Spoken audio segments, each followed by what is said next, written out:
June 19ஆம் தேதி release ஆன 100 சாமி படம் உண்மை சம்பவங்களை அடிப்படையாக வச்சு எடுக்கப்பட்ட படம். ரசிகர்களிடையே நல்ல வரவேற்பு இருந்த இந்த படம் ஆகஸ்ட் முதல் வாரத்தில் ஜி5 ஓடிடியில் வெளியாக போகுது.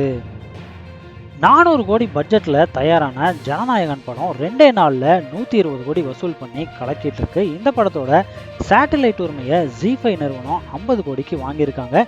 அது மட்டும் இல்லாம ஆகஸ்ட் 21ஆம் தேதி ஜி5 ஓடிடியில் ரிலீஸ் ஆக போறாங்க.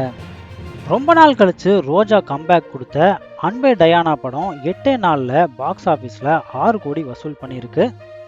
ஜனநாயகன் படம் 2 நாள்ல 120 கோடி கலெக்ஷன் பண்ணியிருந்தாலும் வெளிநாடுகளில் ரொம்ப குறைவான வசூலை பெற்ற விஜய் படமா அமைஞ்சிருக்கு.